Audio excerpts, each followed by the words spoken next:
I am happy to have Automotive Seminars as a sponsor for the show. Now, if you're not familiar, Automotive Seminars is a diagnostic technician training company. They've got a website that there'll be a link to in the show notes. And what they offer is top-notch training to technicians like us in the field. I've been taking their training courses for years and have got a ton of benefit out of it.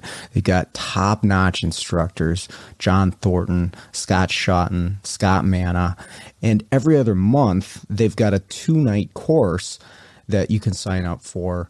Join in, ask questions, and afterwards, you've paid for the course, you can access a recorded version whenever you want. You can rewatch the class 2 years later in case you wanted some details on it, and that is a fantastic feature.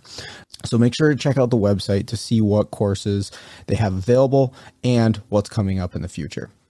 This podcast is brought to you by Jarhead Diagnostics. Jarhead Diagnostics manufactures in-house diagnostic equipment and storage solutions, as well as distributes for companies like Pico, ATS, and TopDon. One of my favorite tools that I've bought from Brandon and Jarhead Diag is the case for the U-Scope. If you don't have a U-Scope, you probably should, but if you have one, you got to get one of these 3D printed cases, has a magnet on it, has a full-size BNC lead that you can connect to, and it gets rid of the weak point of that scope, which is the mini BNC connection, which is pretty fragile. This case makes this thing nice and secure and makes it an even better tool than it was. So check out jarheaddiag.com. The link is in the show notes. This episode is brought to you by L1 Automotive Training and Keith Perkins. If you're looking for education on module programming, J2534, EEPROM work, key and immobilizer, electrical diagnostics, or drivability diagnostics, Keith has a website, l1training.com, that's got over 60 hours of training videos on all those subjects and more. When I first started out doing mobile, I utilized Keith's videos on module programming in J2534 in order to get my head wrapped around what I would need for the tooling, the computers, the software setups, what kind of obstacles I would be up against when I'm out there programming modules on cars.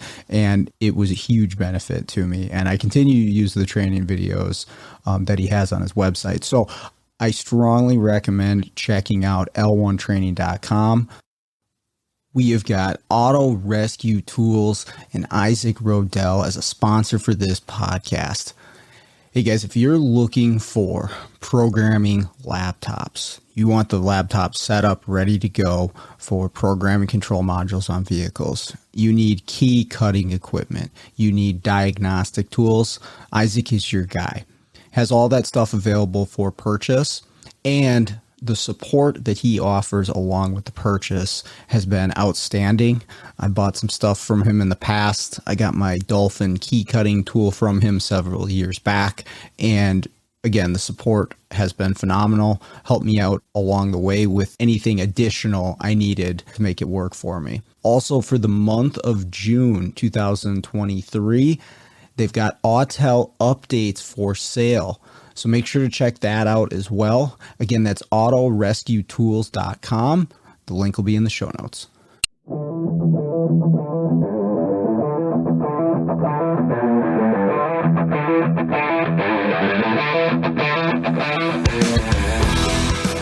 Welcome to the Automotive Diagnostic Podcast.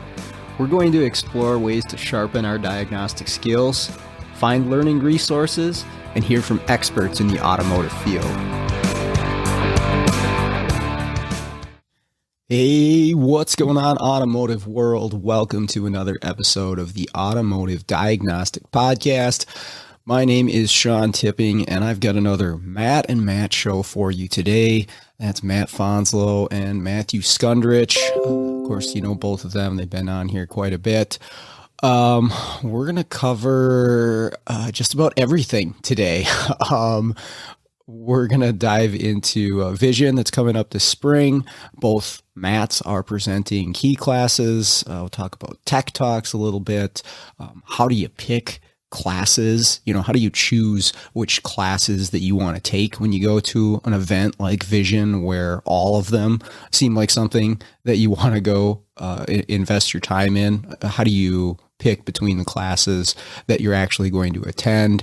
What's the differences between the key classes that both Matts are going to be presenting? We're going to dive into some electrical theory, which is actually a continuation of a discussion that we had on Matt Fanslow's show, which I encourage you to check out. I believe the first portion of our discussion on this will be released this week on his show, Diagnosing the Aftermarket A to Z. So check that out, and that will kind of lead us into what we're talking about today as far as electrical theory, ignition coil operation, kind of heavier stuff, but I find it very interesting. And of course, gets us into physics, and we talk about magnetism and gravity, or I should say Matt talks about magnetism and gravity, and there's smoke coming out of my ears at some points during the podcast. And we go into all kinds of other things like cryptocurrency and electric EV vehicles and even hard rock metal bands. So no matter what your interest, you probably get something out of this episode. With that being said, let's jump in. So what's going on, guys? How you doing? I have 400 projects going, and it seems like no time to do them. I know what that's like. And going to Apex did not help that situation at all. None. How was that, by the way? You're going to laugh. I thought Apex was kind of interesting. I've never been. So, like, I'm expecting so many people. It's like Disney World sold out on Christmas, right? Just jam-packed. Vegas. Balls to the wall. And I spent the entire day Friday hanging out with Scott Schotten in the Top Down booth, getting tips on how to teach a class. I mean, it was like, according to like him, or not him, but Eric Ziegler and a couple, like Carlos Menchu and a couple other people, they were like, this is a ghost town of a show. Huh. So I found SEMA, and I'm going to get dogged for this. I found SEMA just horrible. I don't enjoy watching, like, I have a big problem with the way, and I shouldn't, but I do. I have a problem with the way some companies just piss money away like it's water. Like, they had a 2022 Ford Bronco there that had four-wheel drive. It was all-wheel drive, and it had tracks, right? Like, tracks to go through snow. And I was like, oh, that's cool. Is that like an option we can buy? Oh, no, we just That's standard on cars up here in Minnesota. They're like, oh, we spent like $7 million developing this all-wheel drive track system just because we can. And I'm like, you know, you spent $7 million. No wonder why my Ford Explorer is $60,000. You pissed away $7 million of profit on something to bring to SEMA you're going to crush in a week. So, I mean, I get it. It's their money. They can do what they want with it. But still, I'm like, that's what we're putting money into? Like, really? Tracks for something you're not even going to develop, and then you walk over and they had this, like, GM was just as bad. They had this all-terrain Suburban that was like a zombie apocalypse thing. It was the coolest looking Suburban I'd seen ever. And I was like, oh, is that like a body upgrade we can buy? Like, because, you know, GM will do like a kit car. Like, they have the GM supercar kit you can buy, and it goes on a Corvette chassis, which they actually have updated now for the C8 Corvette. And I was like, oh, can you buy that? And they're like, oh, no, that's just like a one-off prototype. We just kind of made it for SEMA. We were bored. But, I mean, it was like 3/16 plate steel, all stamped. And I'm like, that wasn't cheap. Or, you know, it's just like, I don't know. I just watched the money get wasted. And I'm just like, really? We could do so much with this money. Like, we could really help our industry out. But no, we're wasting millions of dollars building a custom car to never drive it or do anything with it. So I get annoyed. So I've never been to either one of them. And correct me if I'm wrong, but they're like Apex? Across the street from each other, or both in Vegas? No, I learned that lesson the hard way. Son. Mm-mm. So Apex was in the I don't know, some weird hotel convention center. It's in the Sands, the Venetian.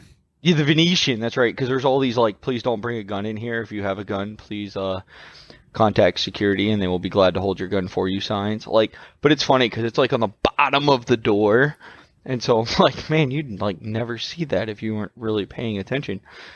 But it's at the Venetian, and then SEMA's at the Las Vegas Convention Center, which is like there's buses all like every hotel has a bus that you can pretty much take to the convention center. But it's a good like 4 mile walk if you were gonna walk. Oh damn. Okay. You just take the Tesla tunnel. Dude, that Tesla tunnel was cool at the convention center. I enjoyed that. That was fun. But so Apex is a tool show where basically big tool companies have a booth and they show off their product, and then people can go, oh yeah, that'd be a good product to sell. Or if they've ever had questions, they can ask questions about your product. So I was there with Top Don as, I don't know, like a technical advisor if somebody had like a hard question. And I realized that the questions they asked were not what I'm used to. Like I'm used to working a booth and having it at a, like an automotive tech show, right? So ASTE, Vision, you know, one of them type shows where like Fanslow is going to come up and be like, so what's the maximum AC ripple going out of your new battery charger at 5 amps and 100 amps? Because I need to know, because I'm doing a BMW, and if I buy this, da, da, da. I mean, these questions were, how easy is it to work? How do I sell it? And, you know, I mean, it was stuff that I'm just like, what? Huh? Oh, that's all you want to know? Like, I had one guy, I gave him like a whole spiel, and he's like, well, what's my cost? What's availability? What's this? I'm like, I don't know. And he's like, well, what kind of good are you? And I'm like, dude, I'm the tech guy. Like, I can tell you more specs than you can shake a stick at. You want to know the price? Here's my buddy Chad. Chad, help him out. So it was eye-opening to see like the sales world in that aspect, if that makes sense. Because I didn't realize how much knowledge those guys carry on products, right? Because they were coming to the Top Don booth to learn about all their current scanners, their next generation scanners coming out. But then they were doing the same thing at Autel. They were then going around and learning about all these other tools that were out. And I mean, you just don't realize the amount of product that's out there. I mean, it's insane to walk around and look at the tools coming out. I mean, I used to think my van was expensive. I bet you at the bottom, the basement level, there was probably $20 million of tools. Yeah. At cost. $20 million just laid out. And it was really interesting to walk around and talk to people, and I mean, all kinds of tool demos and softwares. You know, they had all kinds of shopware there. I've never seen so many shop systems, shop management systems, invoicing system, text messaging system. Like, I really got to find out a lot about Auto Text Me. That was kind of cool. I was going to ask you, like, I mean, I heard about some of the Top Don stuff, but was there anything you saw or looked at that you're excited about or interested in? Not really. I mean, I'll be honest, I did not walk around Apex much. The little bit I did walk around, it was like, I think 2020 was kind of a dud year for development, to be honest with you. So there was no big reveals. Well, and a lot of the big reveals, they just don't save them for Apex anymore or SEMA. That used to be where they did it. Now I don't, with the internet, social media. Autel launched their Ultra like 2 years ago at Apex. I mean, that was when they revealed it. Yeah, but I think we all kind of knew about the alignment system before Apex. They had it there on display. You could see it, touch it. Yeah, you could see it, touch it, lick it. Yep. Autel kind of had. I haven't seen it, but I wasn't looking for it. Looks like Autel has a key tool that's very it's very reminiscent of a VVDI Key Tool Max or X-Horse Key Tool Max. Yeah, it's the KM100. Yeah, and I think Autel's coming out with their own. At least it looks initially like a batch of their own proximity keys. Yeah, they'll have their own keys that work with the key tool, just like X-Horse does. So I spent a lot of time in the Autel booth, but it's mostly because I'm friends with a lot of them guys, right? Like, I know Chloe, and I went up and they had multiple booths, right? They had what, five. Five. Okay. Wow. So, yeah. They had 3 at Apex and 2 at SEMA, if I remember right, or maybe it was 4 and 1. I can't quite remember, but yeah, it was a ridiculous amount of people there. But I mean, anybody I knew at Alltel ever was there, and so it was like, oh yeah. And then the fun part was I brought my wife with me because we went to the Grand Canyon and the Hoover Dam before, which honestly, if you're going to Vegas and you don't go to them two, you just wasted a trip because.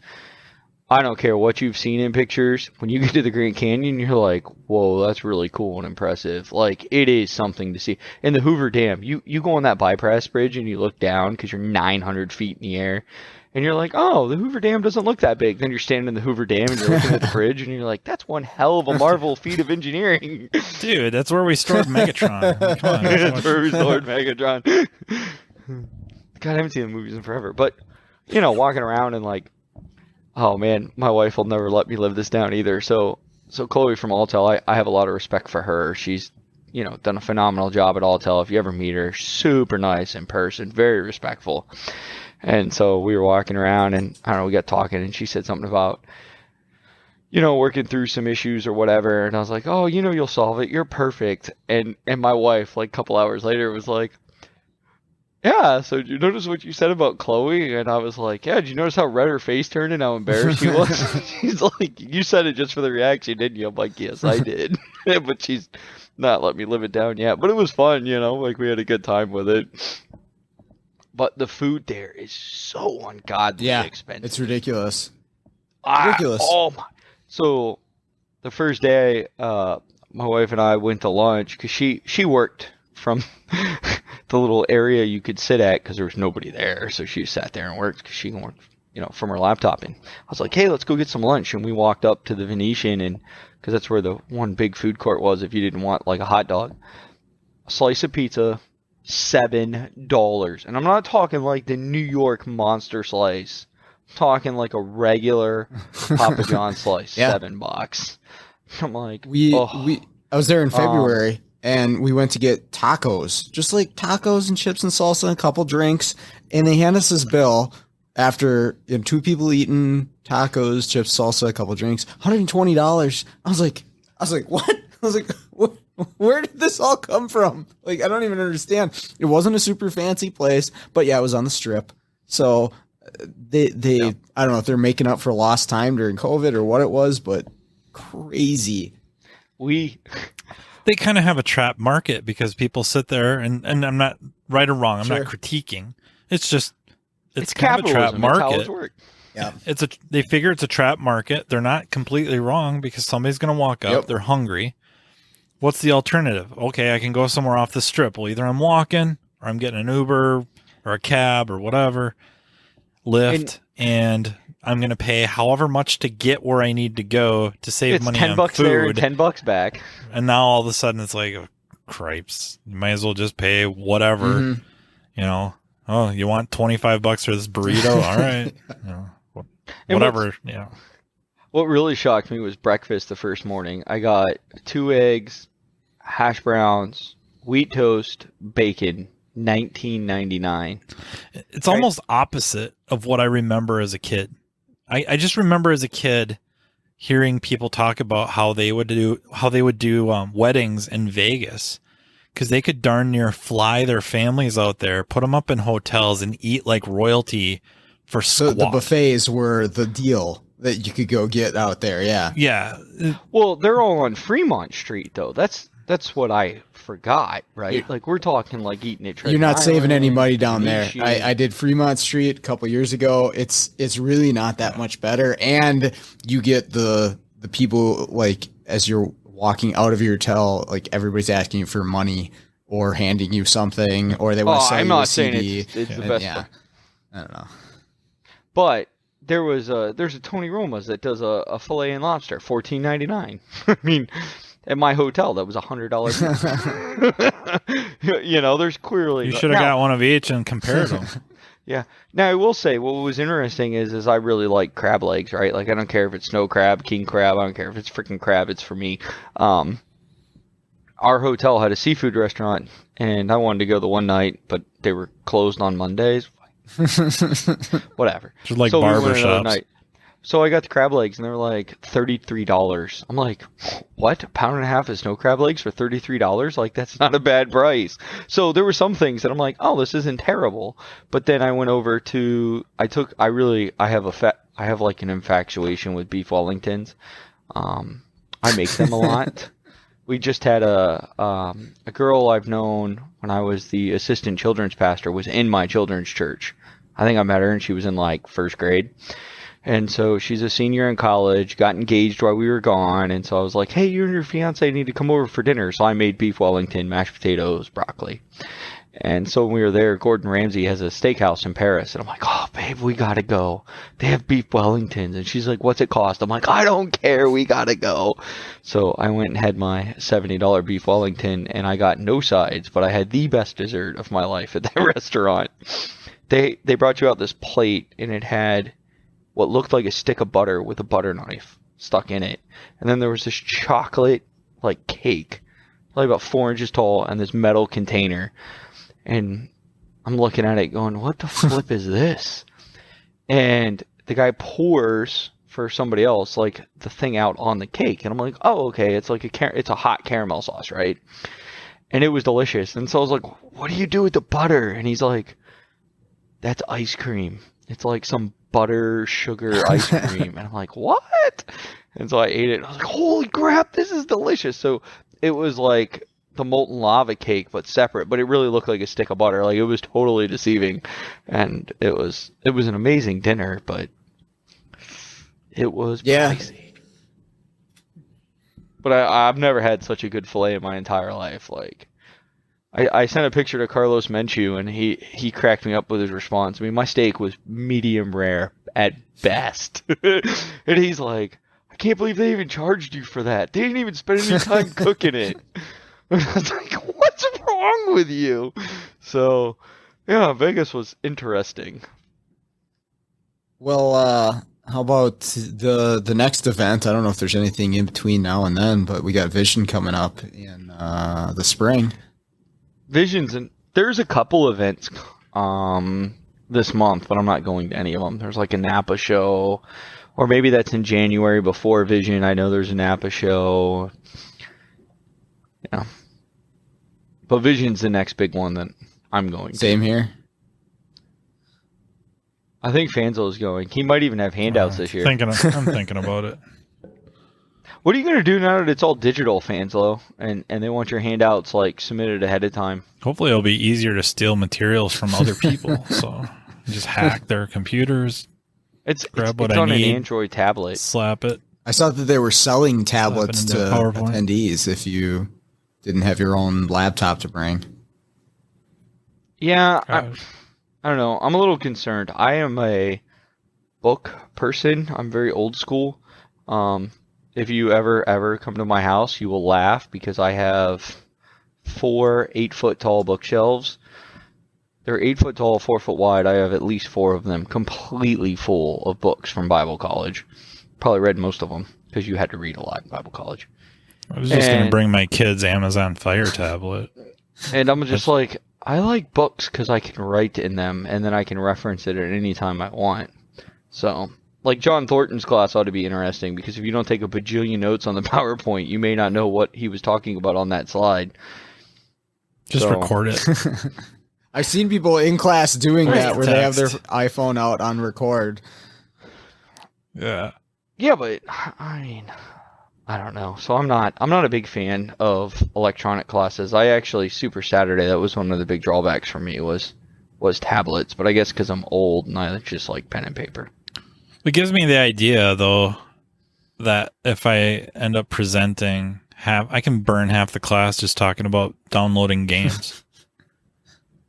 Aren't you presenting? Don't you have a class on like Thursday or something with Shotten? No, it's on Friday because you and Shotten have an all-day class on Pico on Friday. I have all tag team stuff, so I do 10%. They do 90. Works out pretty well. I know, because Shotten complained he couldn't come sit in my key class. He could. I mean, I don't know if anybody'd miss him. Well, they wouldn't be playing Call of Duty the whole class. All right, guys, this is how you play Call of Duty with your scope. Notice we can graph our latency here. We both probably should just bail. Here are the cars. Here's the scope. Have fun. Here's my number. Well, Call me with any problems. If you bail, you can take notes in my class and then just teach them in your very short key class. I'll just stop by, grab a tablet, leave, copy, paste. Done. Hey guys, I made a handout. I only need, 10% of your slides. It'll be golden. Yeah, so you guys both have some key material you'll be presenting. I'm definitely interested in that because I don't know jack squat about doing that. I don't know anything either. That's why I'm teaching the class so I can learn it. That's the best way to learn something. That's for sure. It is the best way to. It's just who has to suffer through those first few times before you actually learn it? That's the question. Well, that's why.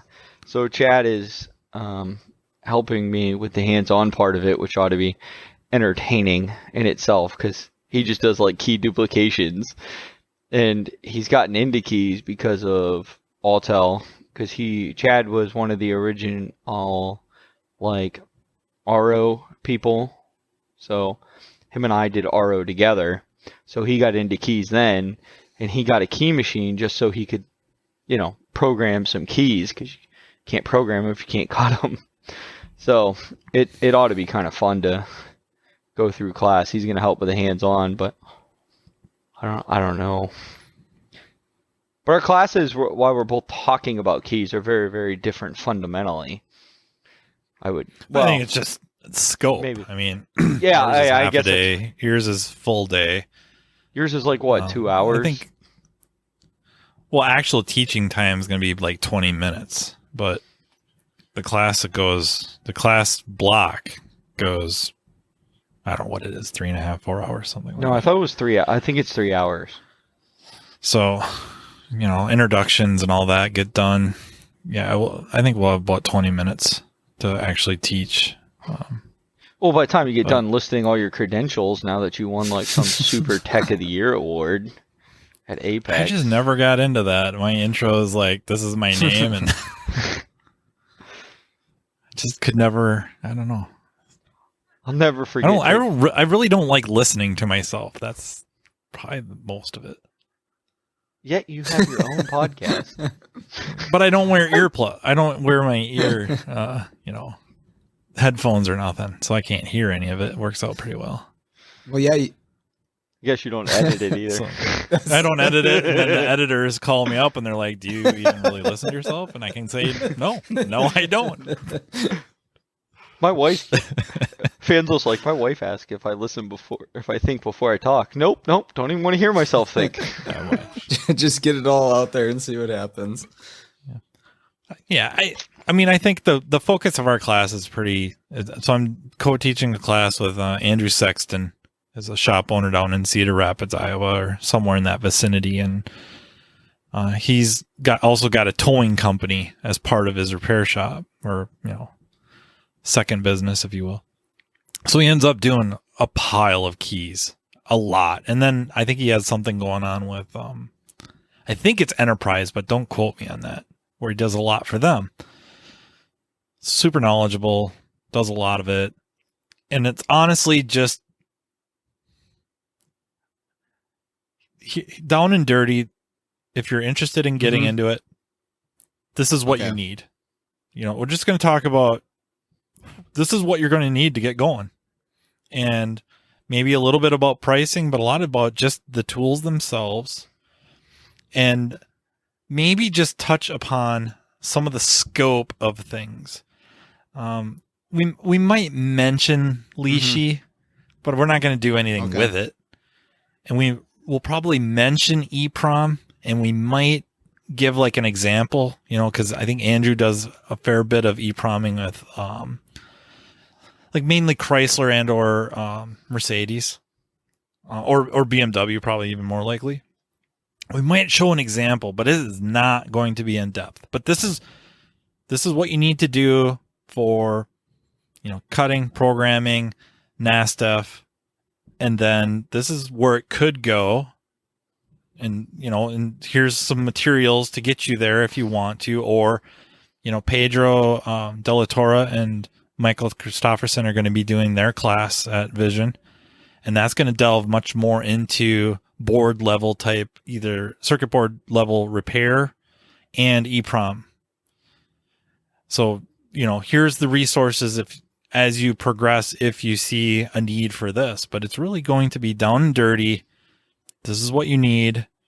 And then hopefully we'll have a couple key cutting machines in there and let people get their hands on the machines and do it and see, okay, yeah, now I know kind of what we want, kind of what we need.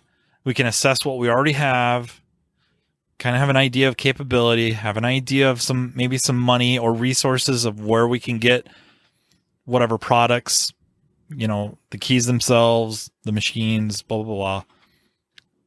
And I think that, that would have been something that would have spoke very much to me a couple, 2-3 years ago. That would have been great. Like, oh, okay, I want to go into this world. Let me see this.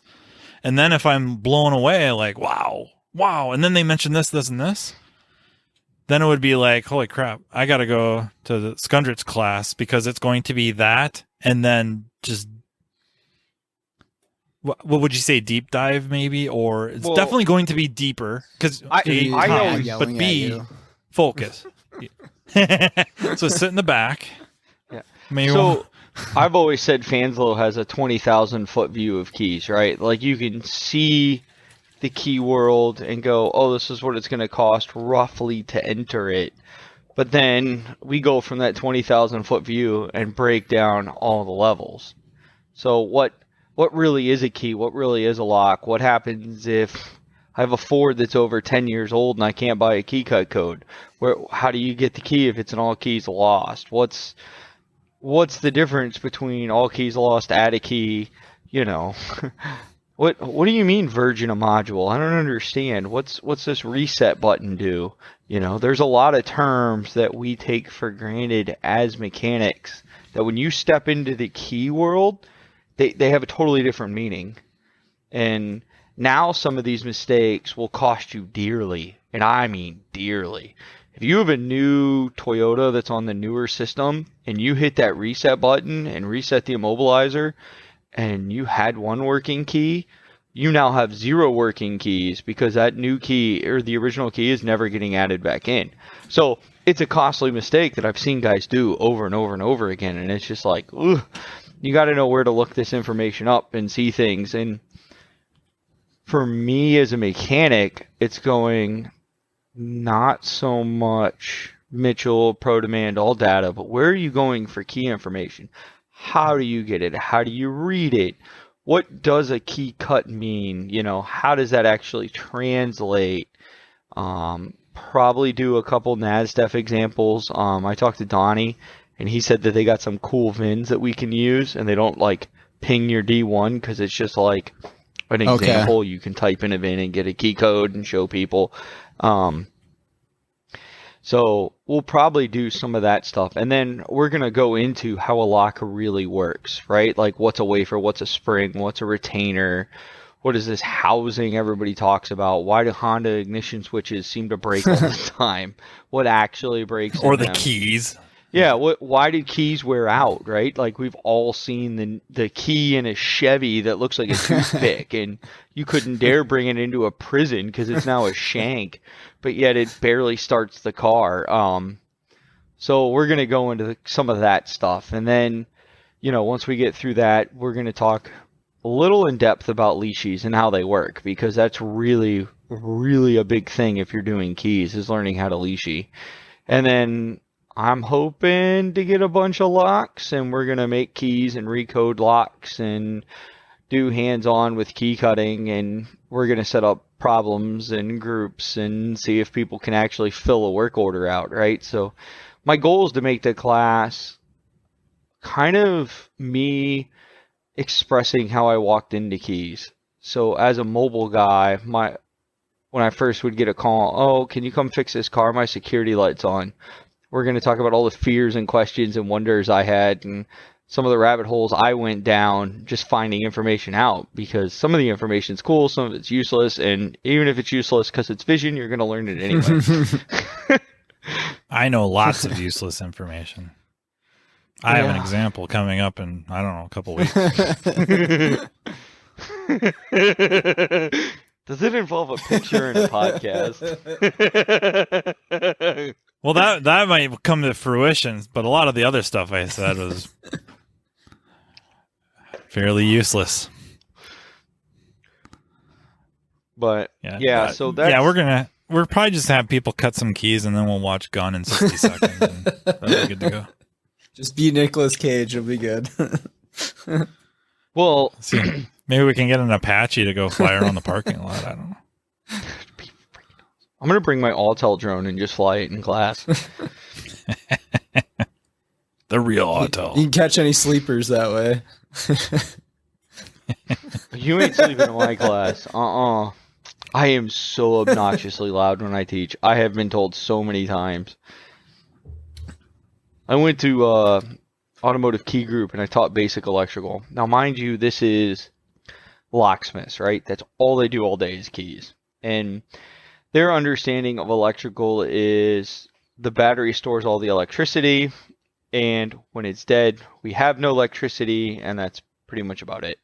So we dove through Ohm's law, conventional theory, electron theory. I explained how a battery works, the plates, and how there's 6 cells, and each cell has so many volts in it. We went through it on and on and on. And there was a guy, he come up to me after class, and he's like, I think I was pretty hungover when I started your class, and I had a headache. He goes, after you were yelling for 30 minutes, I've just decided it became a migraine. Another 30 minutes later, he goes, it just went away because I realized you were going to be this loud for the entire 4 hours. Well, that's good. And you're selling your class pretty good there then. So I was teaching at Just Cars, 3 years ago. It was a programming class, first time I'd really taught, and I think it was day 3 of teaching. And mind you, these are 4-hour classes, and it was 2 times a day.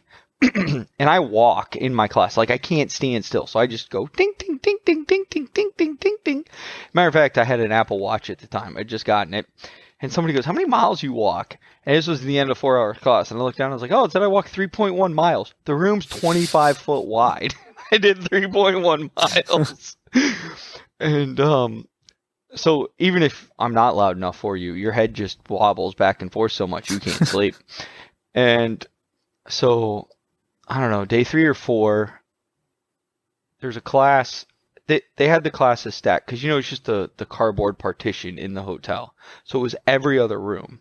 But then they didn't have classes directly across from each other. It was staggered every other room. The hallway is good 16 foot wide. And halfway through my class, some guy comes over and says, can you keep it down? We're having a hard time hearing our instructors. And we're across the hall from you. And I'll never forget, this dude in the back of the class looked at the guy and goes, shut up, man. This is the first class I've heard all week because I've been so hungover. It took me at least 15 minutes to regain control of myself. But I get a text from Eric Ziegler in the middle, like 5 minutes after that. And he goes, hi, your class sounds like it's going pretty well. I've heard about 2/3 of it in mine. So, yeah, I'm pretty loud. We don't need a microphone. How do you guys pick classes? Like if you're going to a place like Vision and you got a bunch of things that you want to see, how do you make the decision? I have a lottery just system. Flip a coin? I don't know if I'm going to be able to, I don't know if I have time to go to anything this year, but usually, I guess primarily the topic itself and then the instructor. Okay. Certain instructors, I don't care what they're teaching. I'm going to that class. And then other stuff, it's just like a specific topic speaks to me or it's something I really want to know or feel I need to know. Okay. That would be the primary governing parameters I have that I use, my guidelines. So I pick classes by titles. That's it? That's it. I don't know any of the instructors, so I don't care. Actually, let's see. I can tell you, on Thursday, I didn't even look at the title. It says Essential Diagnostic Steps for Drivability and Electrical Problems. Despite me being mobile, I'm like, ooh, that sounds like a fun class. Why does it sound fun? Because if he can help me shave steps off my steps, then that means I'm more profitable, and so I should take that class. And it's actually taught by Eric Ziegler, so that sounded fun. And it was a 4-hour class on Thursday, which I was like, perfect, because it's in the morning. That means in the afternoon, I can go review my PowerPoint and get ready for my class on Friday. Friday, I can't take anything because I'm stuck teaching. Otherwise, I'd take some scope class with Fanslow because it looked fun. I mean, we really just drag race cars in the shop. I know, that's why it sounds fun. Saturday, the ADOS, a comprehensive look at operation setup and calibration, sounded fun, and then I realized that was another Ziegler class. And even though I do a bunch of ADOS, I find some people have an interesting procedure of pictures and things they do for the CYA for liability purposes, and I would just enjoy seeing what he does differently compared to what I do. There's a BMW Vanos class that sounds fun because that's by Scott. It's by Scott Manna, but I don't know anything about BMW Vanos because I avoid them like they're COVID. We have diesel emission and aftermarket treatment, which I used to say we're a non-emission state, and this is Florida, so nobody cares. We just delete it. But now the EPA's done crack down on so many tuners in Florida that I actually have to know now. So everywhere. Yeah, everywhere. That's taught by Charles Chip in quotes Comley. I don't know who that is. But it sounds fun. There's an electrical diagnostics level 2 by Mark Kenyon. So that sounds interesting. I don't know what level 2 electrical is, but I would just go just to see because it's one above level 1. Yeah, and I would say that 90% of all my electricals are fixed by just putting the fuse in the right hole. So I wonder if that counts as level 2 or not. Actually, the class that I would take on Saturday is pulse width modulation and 3-phase controls. Just because 3-phase motors are becoming super prevalent in new cars. I mean, GM's using them in DEF pumps. I think all fuel pumps are going to go to 3-phase here pretty soon. Who's doing that? Is that Isaac? No, it's Gary Smith. Oh, okay. I don't know who that is either. I didn't even see Isaac's name on here. I don't think he's teaching at all, actually. I think, isn't he with like... He's with WorldPack. Oh, okay. Maybe it's not who I was thinking of. Okay. Let's see. The Essentials to Key Cutting and Programming. That's by Andrew Sexton. That's Matt's class. Half of it'll be good. Yeah. But half Andrew does. Which will be more like 80%. See, Kevin Levy's got a good title here. I mean, I just like it. Unleash the diagnostic power of your oscilloscope. Yeah, I saw that too. That was eye-catching. Unleash. I was like, that's freaking awesome. That was as good as Sean trying to name my class. Isn't that like auto setup? That would be unleashing power. Just hit auto setup. Man, we had a good name for my class, but I didn't. Don't get locked out from modern key solutions. Oh yeah, don't get locked out from key solutions. They didn't like that one.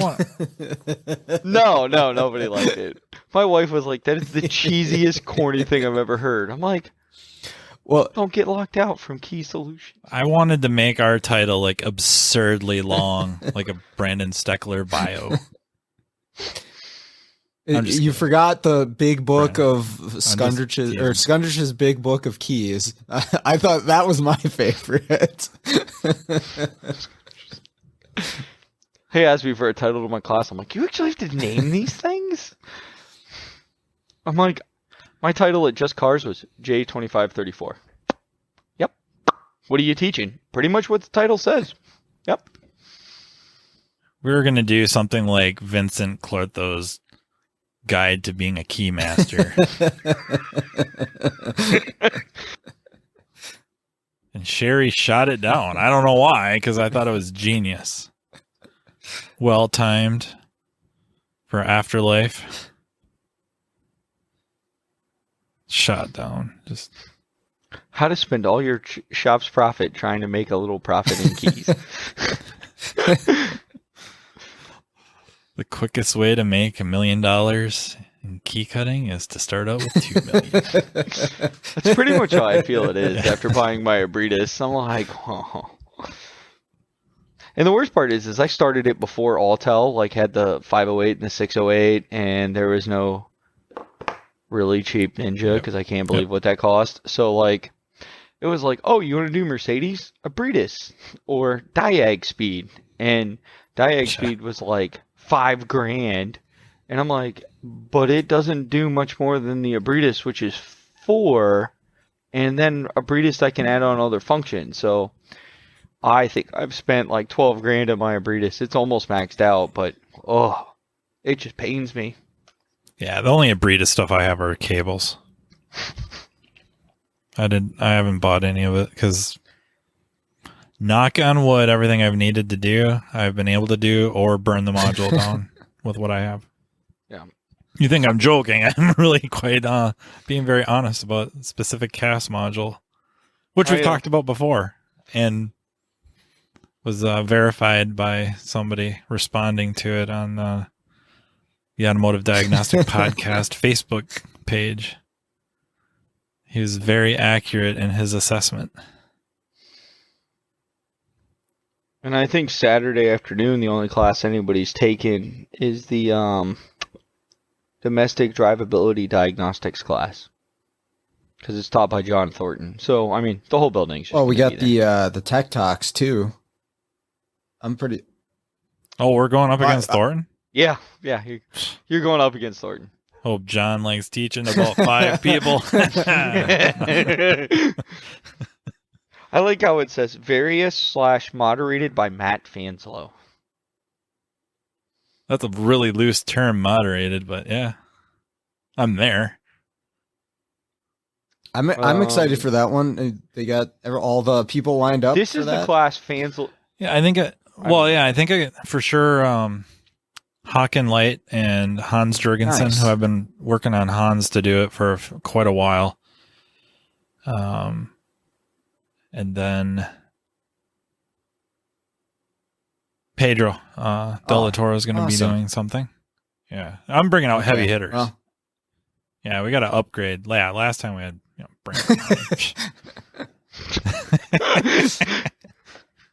He is really good though. I enjoyed it. This is the class for Fanslow, though.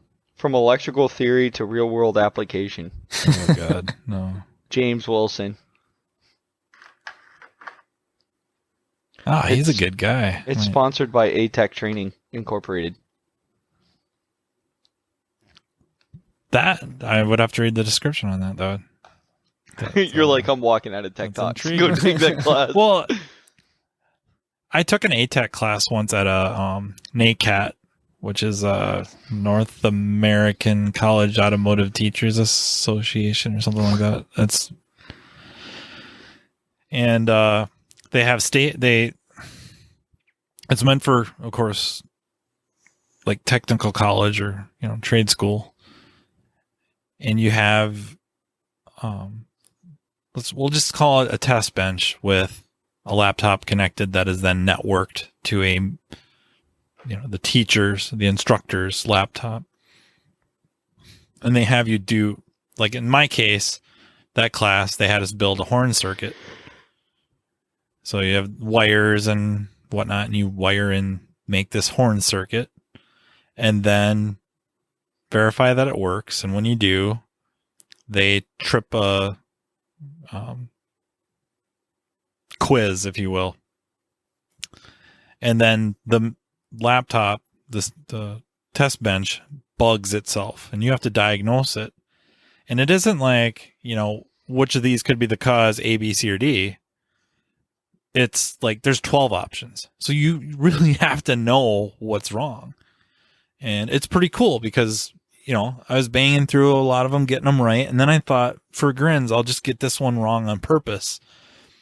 And it links you back to training to show you why you missed what happened. And then, of course, it flags for the instructor to be able to also come over and help you. Oh, okay, I see what you did here. And look back through the history and go, okay, I'm not even sure why you got this wrong. Oh, I got it wrong on purpose. Oh, okay, that would make sense. But they can look back and say, oh, it looks like you're really struggling with grounds. So let's stop this and take you over to this unit, which stresses grounds. It was really cool. It was very, very interesting. Yeah. It was a little, not to, bag on anybody or anybody's, but it was a little disheartening. It's NACAT. So everybody in that classroom, other than me, and there's maybe 20, 25 people, are instructors. And they really, really struggled. And I suppose you can't assume everybody in the room as an instructor teaches the electrical unit, but now that vehicles, almost every system in the car has an electrical component to it, it was a little disheartening how much they were struggling. And then, now it gets into that discussion, techs, we got to go to training, train. It's all about training. Instructors, I think, have to kind of take that same position that, we got to learn this stuff. It's, presenting it to people going into the profession. I got to have a handle on this stuff because, I'm the engines guy, but I can't really teach engines now without discussing electrical stuff. I can't teach transmissions without talking about electrical stuff. There's not a whole lot you can discuss without an electrical component of some sort. And I don't mean like electrical components specifically this part, but the part of the system, is electrical. Well, I mean, we're just moving to all EV cars here in the next 3 years, so it's going to be all electrical all the time.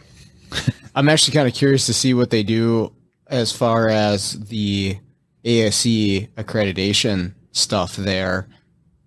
Like, if that's the case, there's so much EV stuff out there, they almost have to include it some way, as the students have to have basic knowledge on this. But yeah, but they're going to get what of A1? That's what I'm saying. What do they take away? Because we don't have any extra time. We have not enough time as is. So what do they take away so that we can talk about that stuff? So I'm very curious to see what happens the next 10 years there. Yeah, the cars coming off the line will probably be dominated by hybrid and or EV. But all the other vehicles are still on the road. They're you still have to know how to fix all that other stuff. Well, whoa. I beg to differ. Let's talk about what happens here. Ready?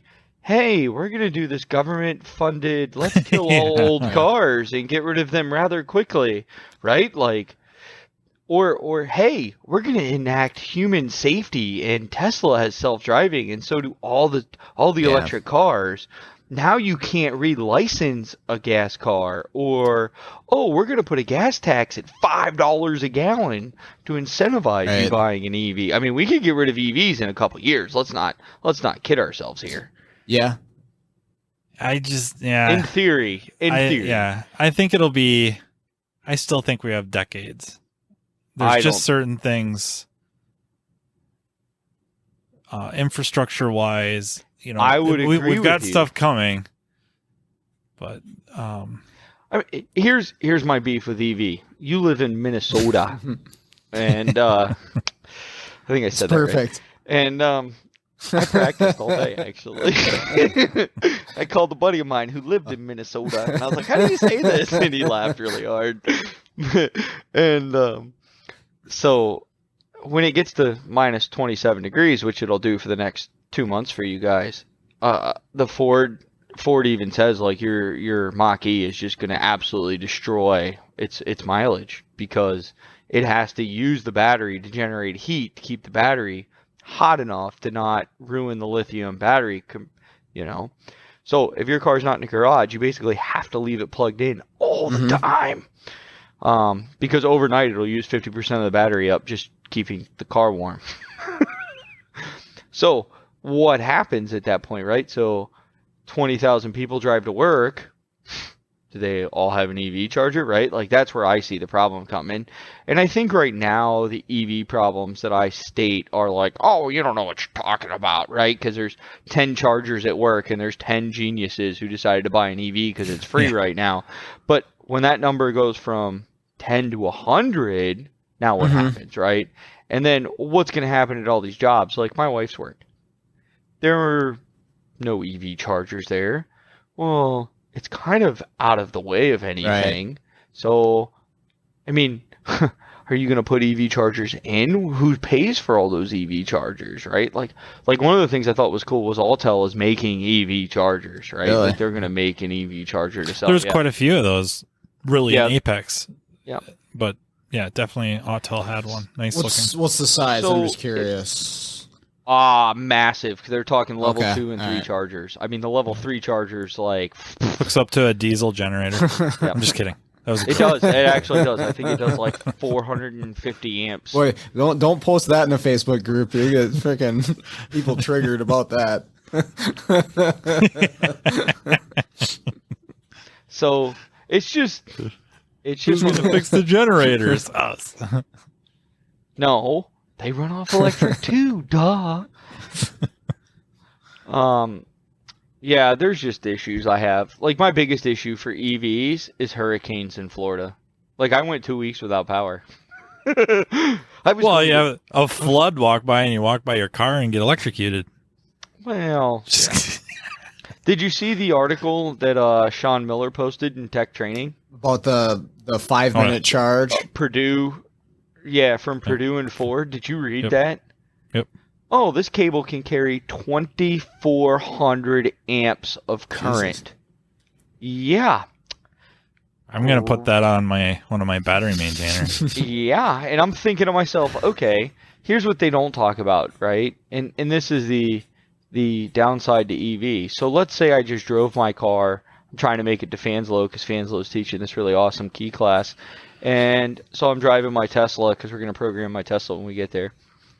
And so I just drove 300 miles. The battery's low. I stop at this 5-minute charge station. It's going to pump 2,400 amps into my car to charge it in 5 minutes. Well, current equals heat. That's just fundamentals electrical. That battery's getting super hot. And it just went 300 miles. It's depleted. It's already hot. What's going to keep this battery from overheating to still charge it in 5 minutes? Because I've talked to several Tesla owners, and they're like, yeah, you can charge pretty fast at a supercharger when the battery's cool. But if you've been doing lots of hard driving and the battery's hot, the supercharger limits it because of the battery temperature, because you'll destroy the battery if the battery gets too hot. So too hot's bad, too cold's bad. Like, what are we going to do? Then we're going to pump refrigerant through the battery to keep it cool? I mean, can you imagine that? Oh, why can't we drive my Tesla? Oh, your 1, 2, 3, 4 YF leaks in your battery. That'll be $12,000. Thank you very much. Yeah, I think some of the other things I've heard as far as like answers to the infrastructure thing is obviously just hybrid being more the answer than complete EV, or easier transfer battery packs, right? So you go to a place and they pop in a new battery pack. Yes. And it's easy to do. Obviously on the cars now that's not, but maybe on something like a 25 is easy to pop in. You're wrong. China has a company called NIO, N-I-O. It's actually been a fun stock to kind of weekly trade because it goes up, it comes down, it goes up, it comes down, it goes up, it comes down. Like crypto. I trade it quite a bit. Yeah. Okay. It's worse than crypto. And so they have developed a system in their cars in China to where you pull in, you don't even get out of the car, you pull in, it's a garage, it picks up the whole car. The battery pack pops out the bottom, they pop in a new battery pack that's charged. That battery pack thing goes into the charger and you drive off. So it's a 5-minute battery pack swap. Wow. I could live with an EV and a 5-minute battery pack swap. The question is is how much does that cost once the car's outside of that warranty zone where that service is included, right? So if that's a $5,000 or $6,000 service, and then the next thing that everybody loves to brag about, oh, well, I'm not paying fuel tax. I'm saving all kinds of money. Well, what do you think the government's going to do once they realize they're not getting money for the roads from fuel tax? Oh, you need to register a Tesla? That'd be $5,000. Thank you very much. But they're already talking about mileage tax, too. So. Yeah. They'll get the money. What state, was it Illinois or something, that passed a ridiculous fee to register your car? I thought it was Illinois. It was like $2,500 if you have a full EV now or something. Well, I'll have to look it up. There was a state. What I didn't realize is, because I've always lived in Minnesota, I didn't realize it was different state to state as far as registration goes. So in Minnesota, it depends on the age of your vehicle. Right. So I pay, because I drive old beaters. So I pay, I don't know, $50. You live on Same a here. broke college Right. teacher salary. Same here. I pay $50, but if you buy a brand new 2021 in Minnesota, you're paying like $600 or something crazy for registration. But you go over to the border to Wisconsin and it's all the same. And I don't know what it is. Yeah, but it's the flat for no matter what you drive. And I had no idea until I talked to somebody from Wisconsin. So Florida is weird. It's based off of towing capacity if it's a truck. So like my truck is my 2015 Silverado is really expensive to register because it can tow over 10,000 pounds. So I get charged a lot more, and it's the way it is. But then anything else like cars and stuff like that, it's all done by the weight of the vehicle. So the more your car weighs, the more you pay. And it doesn't matter how old it is. Okay. Yeah, that's what. And there's also something too, if it's a piss poor fuel mileage one, like you're driving a ZR1 Corvette, you pay a little more just because it's a piss poor fuel mileage thing. But yeah, I don't know. I think now commercial vehicles. Oh my god! I forgot what my van is. Something stupid. It is just stupid to register every year. Do you guys have emissions testing in Florida? Okay. No. What's emissions? We don't. You got an evap leak? Let that sucker go. Yeah. It helps the next car not run so lean. You know, there's that fuel vapor in the air. We just feed it to the next car. Yeah. I drive behind this guy to go to work every day, and I get better gas mileage. What's the deal with that? That's right. I don't understand why my car says it's running rich all the time. I've taken it to my mechanic 10 times. Who are you following to work? One of these college teachers. He's got some hose hanging off his gas tank. Fanslow looks so confused right now. So, do you guys want to get into the ignition coil thing? I didn't even read that. Might as well. I mean, that's all we talk about. It's in every podcast we do. All right. Well, I got to go get another drink. And all right. It's not. It's not that complex. Well, it's complex. We had an hour and a half podcast about electrical theory, and then electrical theory is complex, but these coil things. And then we looked at a picture on a podcast, which I'm still not sure how that's going to work for you. But hey, it's your show. Kill it how you want to. Yeah, I derailed that one pretty good. but so it's this question that I had that I didn't understand, and maybe still don't even. Maybe I should set it up for everybody listening. If you haven't listened to Matt's show, I don't know when the episode will be out, but we talked about an ignition coil, and I had a question about it. So if you think about an ignition coil, we got the primary side, power and ground to it. We switch the ground, we turn the coil on and off, right? And that's not what this is about. The secondary side of the coil, the secondary winding, right? We know one side of that goes to a spark plug. That's pretty obvious, right? That's how we get spark to the spark plug. But the other side of the secondary winding was my question. And I'd seen diagrams where the other side of the winding is wired to ground, but then some where it's actually wired to B plus inside the coil.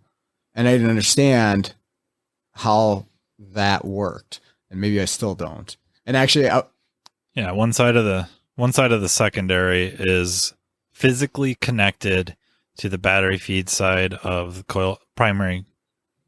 Coil. So the primary and secondary are both connected to the B positive that comes from the fuse. So I went after a few engineer friends thinking they'd know a guy who knew a guy who knew a guy. So all of their knee-jerk reaction was that is a misdrawn or inaccurately drawn circuit. That's what my engineer. But then they would go to their stuff and they would just have a white box with like a picture of a transistor inside it, or it'd just be an empty white box. So, what do you do? You just start digging. And turns out I accidentally fell upon a few articles, specifically from Bosch. And this is known as an economy circuit. And the economy circuit has nothing to do with fuel economy. It has everything to do. Yeah, it has everything to do with I guess we'd say the potting process or the manufacturing process of the ignition coil. It saves money. 2 reasons. One, just that shared circuit. And then 2, ignition systems of old typically had a big fat capacitor somewhere, either,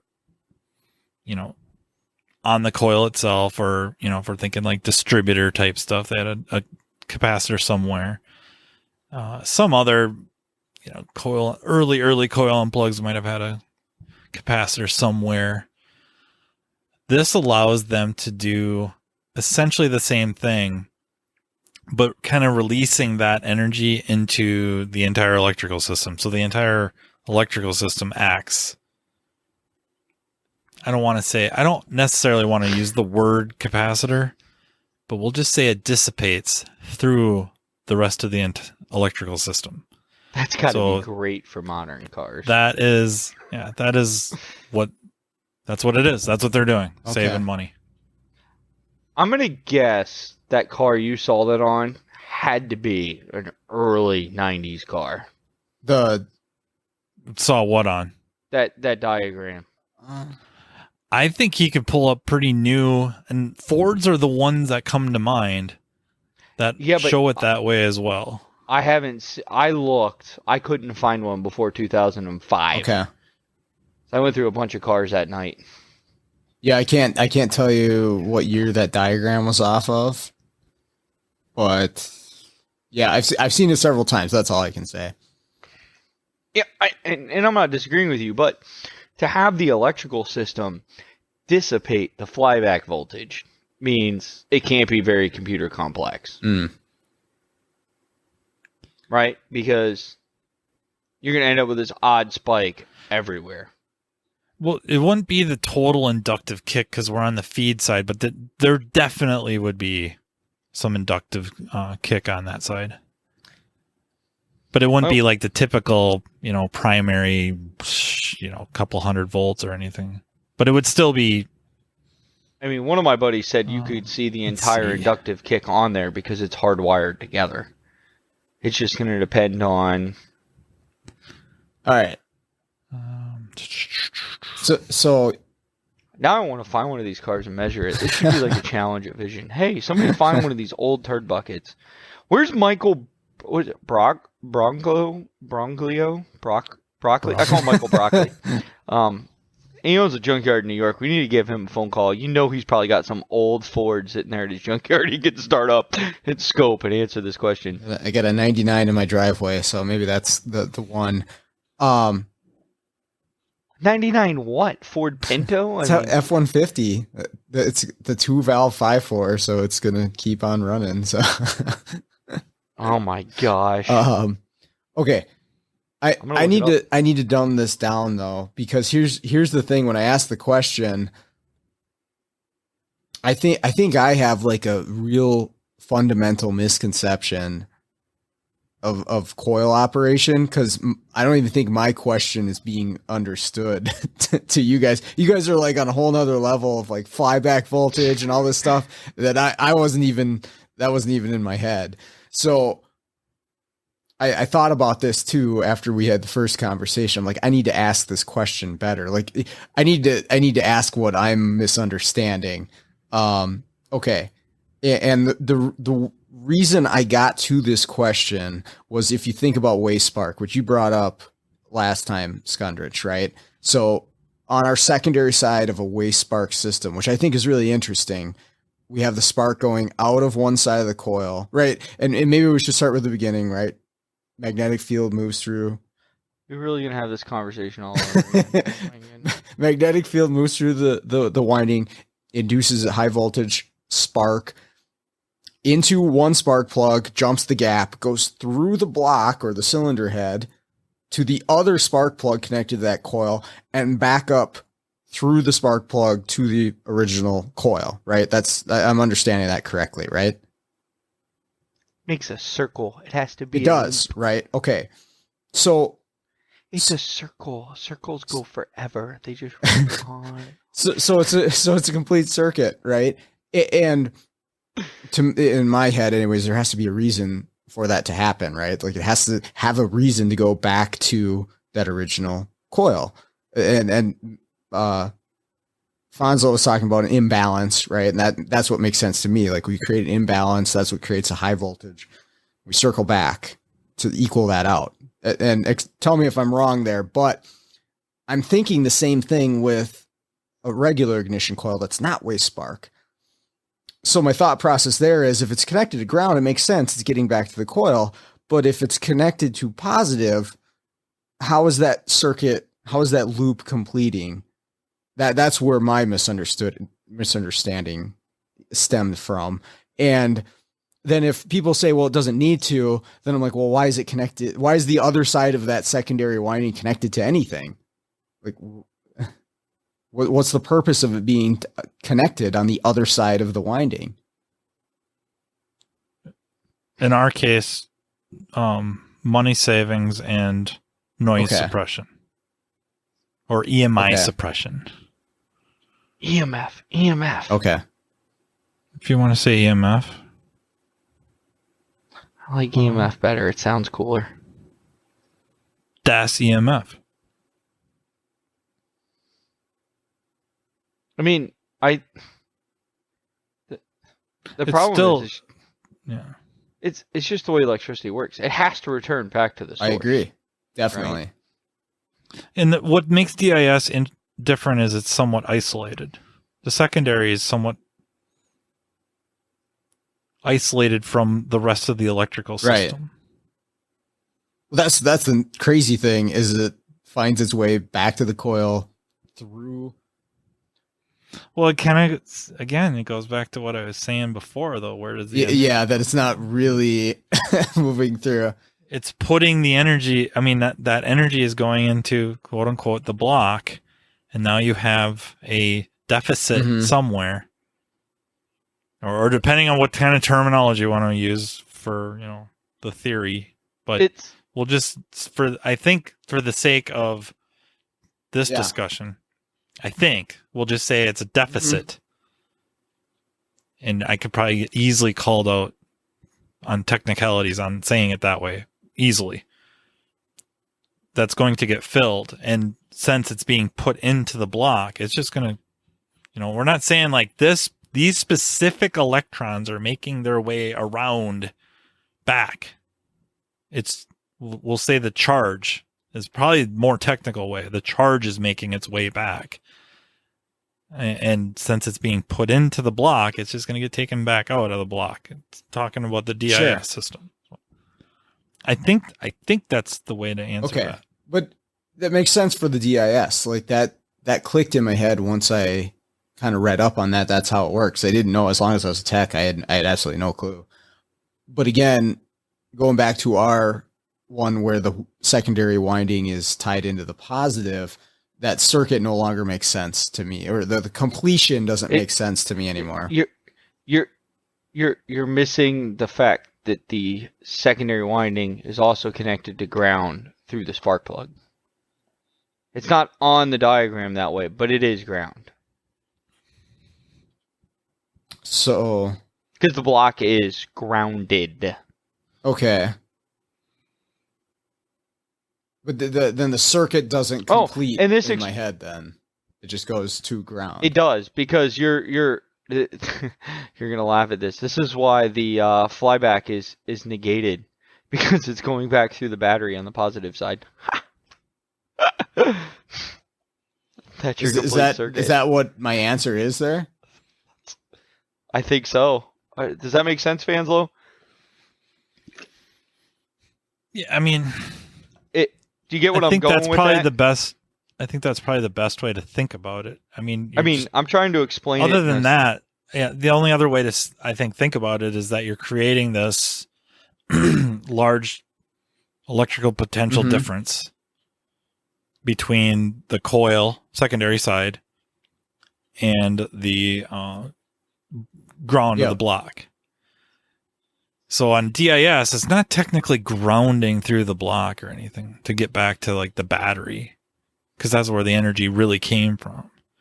It's kind of its own isolated thing. It's, maybe one way might be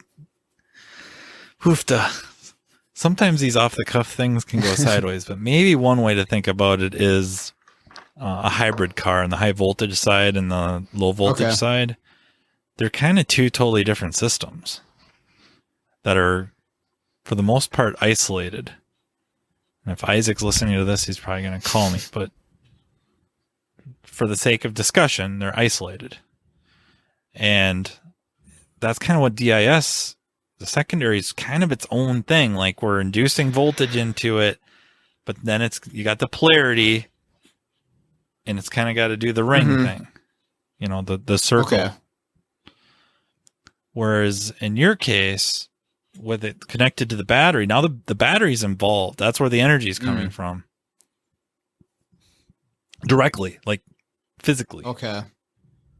And then we're charging up that coil, and the field collapses, induces the voltage. It's got polarity.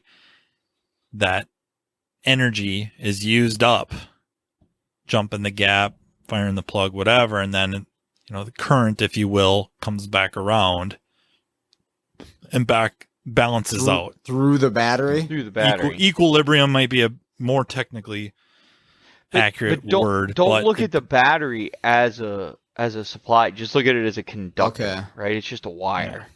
Because you're going to have the flyback voltage, which is almost the opposite of it's going to sound really dumb. The flyback voltage is the negative of the spark output. Therefore, when they meet in the battery, it sums to zero.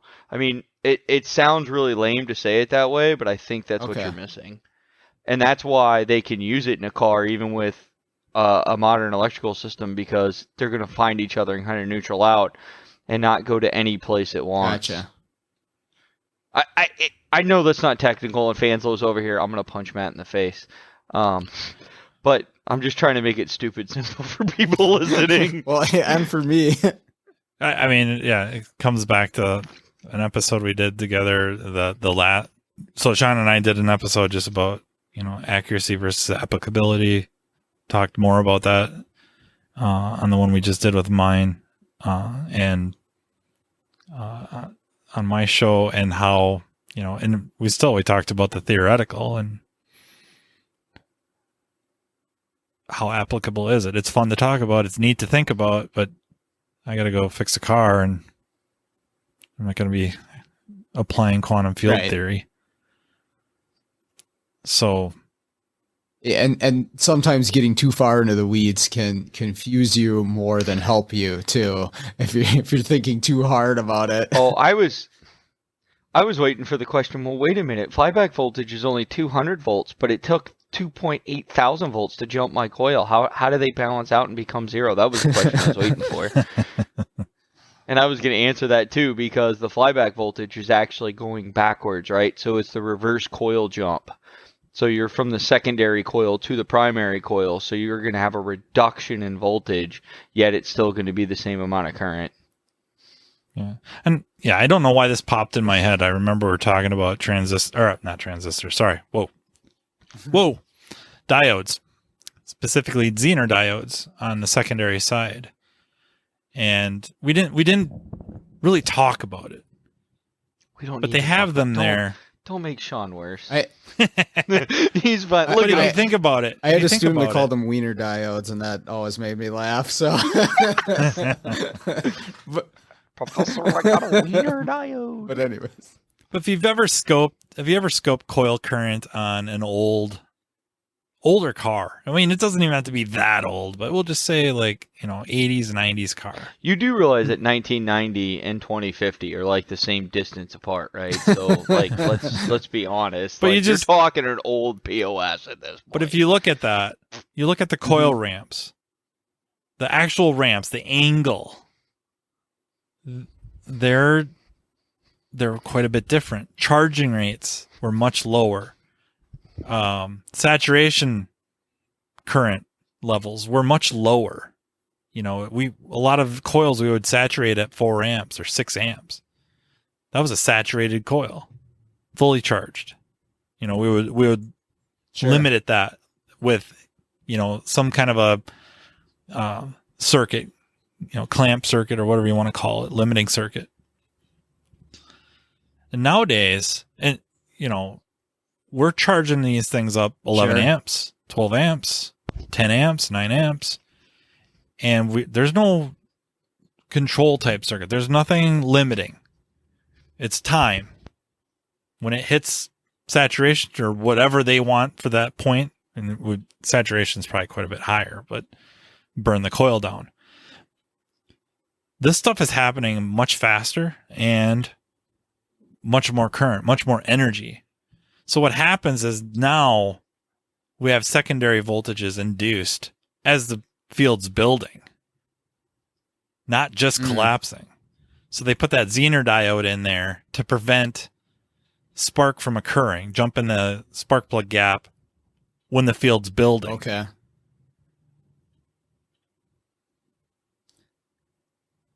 He just let more smoke out of his head. For those of you who can't see on the podcast. Well, that's pretty crazy to think that it could build that much voltage just through creating the magnetic field. Well, I mean, it's just we're moving field, right? And that inductor, we're moving that field. That's going to create, current flow. So that diode's on the output side to the plug? Okay. Yep. Well, let's talk about why that's important. And let's use your Ford as an example of why we need to have 12 amps now versus 4. What's special about your Ford that's not so special about like a 1990 Ford Pinto when it comes to spark? My particular Ford? Specifically at idle. Oh, the multi-strike? Right. So how much more energy you think it takes to jump a plug 3 times versus once? Sure. That's going to be a little bit more. Right. So you need to have enough current to make it jump that 3 times within what? 50 milliseconds? I mean, so you're going to need 12 amps of input to get those 3 sparks. Gotcha.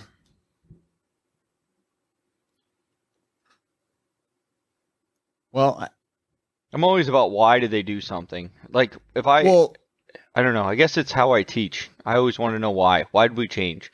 Why did we do this? Why did we do the multi-strike thing was for more is better. Right?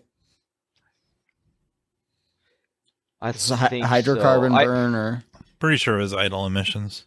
Yeah, I think it's Ford, and they just were like, "Hey, we can do this." Let's BMW frickin' do did it too. Yep. One of the companies does. Is it a 5-strike? Really? Yeah. I mean, I still think it's funny when we talk about cars from like, when Fanslow was a kid and putting a HEI coil on them was like a huge performance upgrade. Now it's like, oh. It barely passes the test for a coil. Like those cars were cars I worked on, but I think cars in my quote unquote day when I was a kid, that wouldn't have been. I mean, I would have been really young if they were still using HEI. Like a 70s Camaro? I wasn't, depending on what 70s, I wasn't born yet.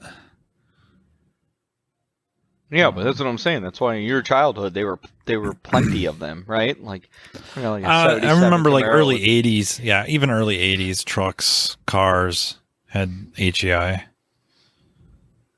And that's, we still worked on quite a few of them. Maybe, did they put them in like early 90s? Maybe very specific. GM didn't get rid of it forever. TBI, maybe like, would it be like K engines? 5.7 liter K motors? May have still had HEI in early 90s. Well, think about when you go to program like a 2000 Chevy truck, it's like, is this a K? Or is this a Silverado? Or old body style? Or No, the body worst is style? the 2007 where you click classic instead of Silverado, and then your CAN diagram is completely messed up and you waste a bunch of time. So ask me how I know that happens. Yeah, it's all about the headlights. You got to learn to look at the headlights, Sean. Does it have the Chinese headlights or rounded headlights? I call it the Chinese or the American. Is it fat and round or is it pointy? I'll have to remember that next time I'm working on a Silverado. Next time you see one of them, you're going to be like, oh my God, Matt's right. It looks like a fat white guy.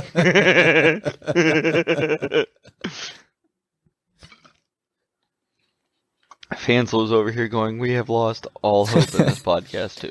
Yeah, do you think we'll put people to sleep with this one too?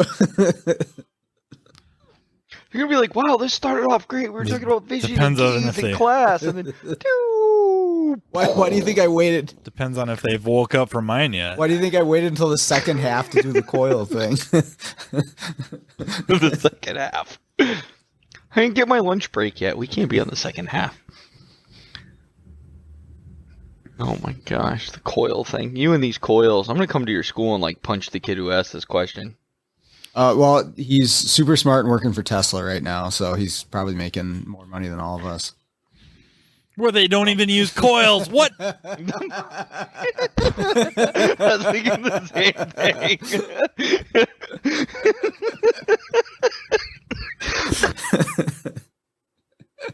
Oh my gosh.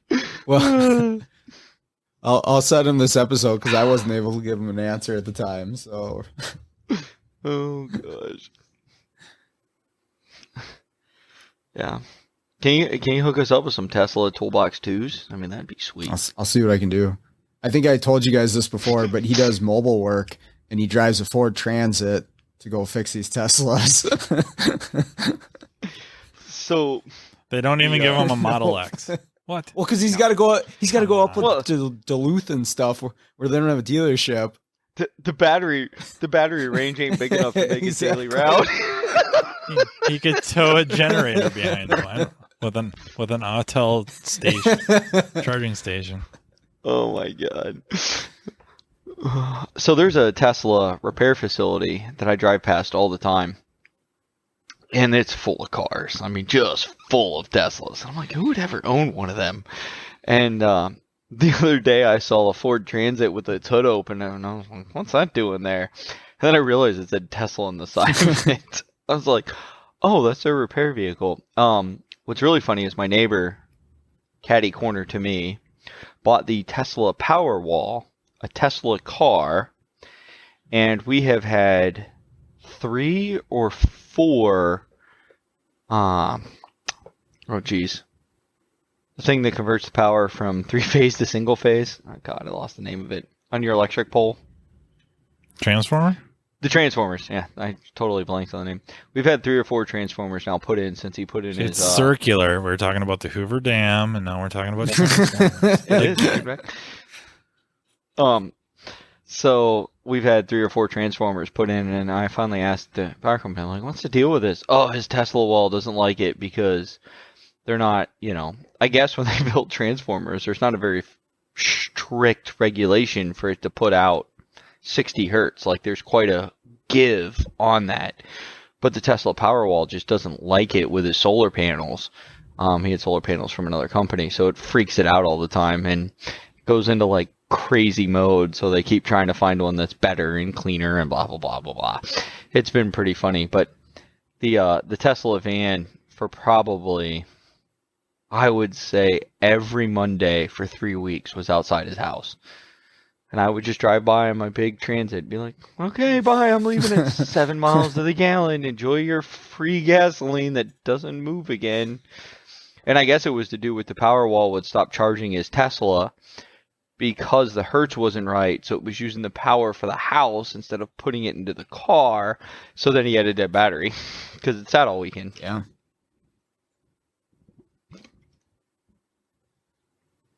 So yeah, it's interesting. He's got more money than he knows what to do with, apparently, to afford a Tesla wall and a Tesla.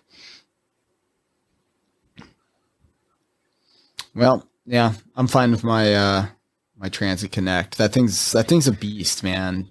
230,000 on it, and just keeps rocking. So I'm gonna keep going with that little guy. 25 miles a gallon, hauls everything I need.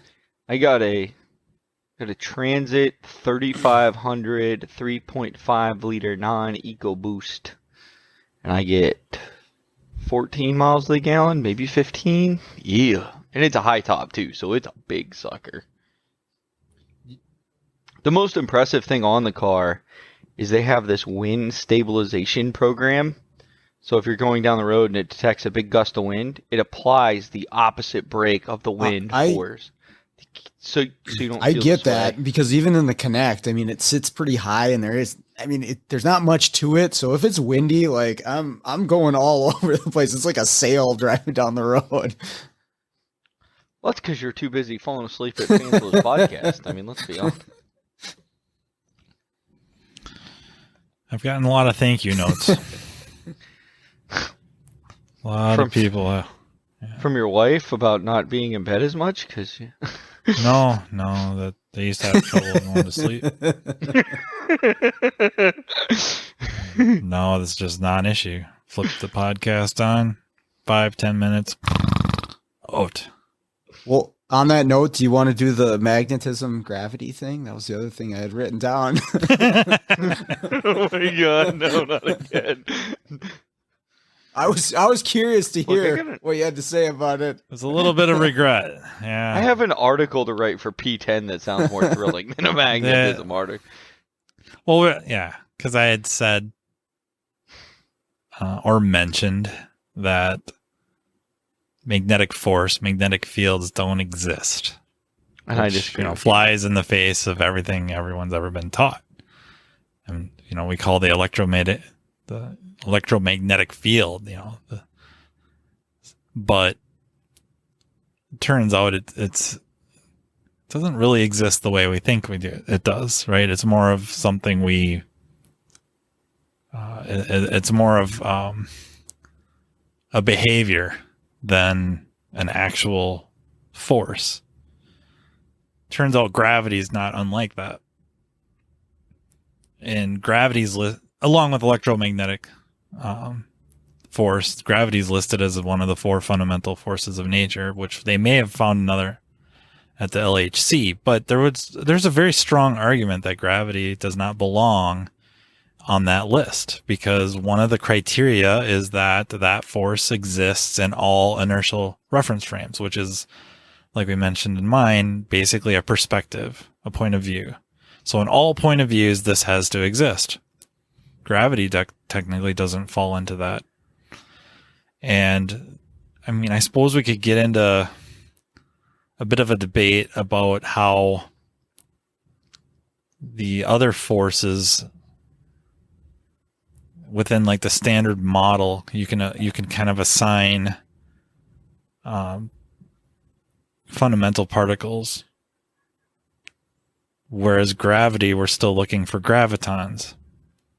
And way back when, 1915 or 1920, Einstein comes out with the general theory of relativity, where he describes gravity, ends up quite accurately. So accurately that very recently we proved him right again with measuring gravitational waves. Okay.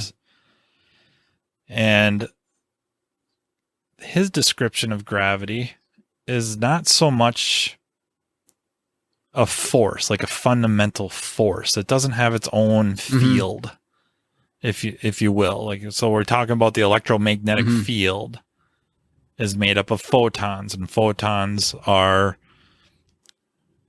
kind of like waves in this field. And, electron field would be an electron. Sure. And that's a fundamental particle, and it's a wave in the electron field, and it just so happens that it can affect the electromagnetic field. And there's a whole area of science dedicated to it called QED, quantum electrodynamics, that really focuses on the electron field and the electromagnetic field and their interactions. You get into Feynman diagrams. And anyways, back to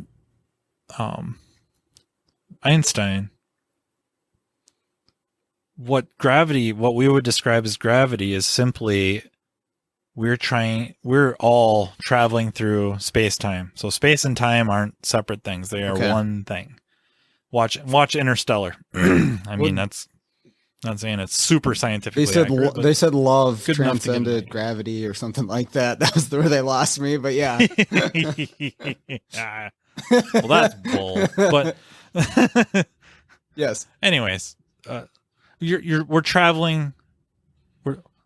Everything tries to travel through a straight line through space-time, through space, if you will. We'll just try to simplify it. And what happens is mass or energy, lots of it, warps space-time. So often one mental image of this is a bowling ball on a rubber mat or a trampoline. You go out to your trampoline, take your, your 16-pound bowling ball, and you set it in the middle, and you can see how it kind of curves. And that's one fairly weak but effective idea of the warping of space-time. So now if you take a ball and roll it on the trampoline, it's going to kind of circle, well, depending on how you throw it, right, or roll it, but eventually it ends up crashing into the bowling ball in the center. And that's essentially like you, me, Matt, most of the time. What? We feel our idea of gravity is us running into the Earth. That's what it is. That's what we're feeling. And Matt's shaking his head, but I'm not sure what he's going to respond with to contradict that. Do you want me to give you the equation so you can calculate gravity? We could go over it. You can calculate it, but it doesn't explain what it is. But we can. So it's actually in my physics book. It explains what gravity is. It's actually the attraction of two objects to each other, which is what I just described. Right, but it's weird. You're following a straight line through space-time, and you run into the Earth. That's what you feel. So is as it the gravity. larger the mass, the bigger the distortion, and so it will draw smaller matter into its. And mass, you have to think of as dangerous word here.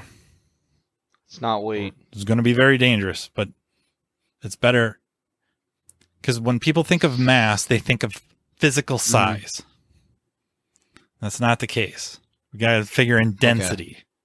So to kind of take that into account, very dangerously going to say the weight. I know it's way not technically correct, but if you think of mass as size, well, okay, Jupiter is massive. The sun is massive. But we think of them physically big. But that doesn't mean they're necessarily heavy. Because you got to think turbochargers, right? For the people listening. Yeah. Density and. Yeah. And we start talking about black holes, and it's our sun the size of smaller than a pea. Yet the way it warps space-time is such that it almost wraps upon itself, and that's why they say light can't escape a black hole. Well, there's no path out. At least, without going into like Hawking radiation, there's no way out because warp kind of folds in on itself. So our idea of gravity is really being opposed by something else. occupying space. Do you want me to tell you the equation? But again, it might be able to describe the amount, but it doesn't describe what it is. Because to have the equation, you have to have a universal I can't even say the word, it's so goofy. It's like gravitationally force, which is 2.5 times 10 to the negative 10 newtons, which is big G. So you take big G, times it by mass 1, times it by mass 2, over the distance squared between the two objects. But that means when I see Fanslow at Vision, he's actually attracted to me and he wants to come to me. Isn't that fascinating? Well, right. But if we remove air resistance and I drop you out of an airplane, do you feel gravity? Well, no. But it's definitely affecting you. It's not affecting me. It absolutely is, because you're going to hit the ground. The problem is it's actually like the objects are naturally attracted to each other. So you're trying to get to center. Because if you get to the center of the Earth, there'd be almost no force on you because you're there. Right, but you're at... Because your distance would be 0. So you wouldn't have 9.8. But you're still hurtling. You're still hurtling through space inside the Earth. This is why the planets orbit in a certain pattern, because the mass of them, they're all attracted to a certain force and they can't get out of that, right? So the sun is a mass of X, Earth is a mass of A, and their gravitational force keeps them in that balance because of everything else is pulling at each other. It's really kind of interesting. We did a whole study on this for like 9 weeks of my physics class in college. The worst 9 weeks of my entire existence. I find it super... Other than I proved to the girl next to me was super hot, she was attracted to me. No, I didn't get a date, but my professor gave me bonus points for that on a quiz. Because he thought it was cool. I find it super interesting. So, yeah, and so... One way to think about magnetism is very much like gravity, in that it's more of a consequence than an actual force in of itself. Which we might say is... it's a consequence of... like the technical term. Well, gravity would be the consequence of space-time being warped. The magnetism would be the consequence of an electric charge moving. And that was how I had heard it or seen it explained, was that really what magnetism is moving electrical charges effect on other electrical charges. Right. So I Googled, and you'll like this. Does magnetism exist? This is the answer by the National Geographic Society.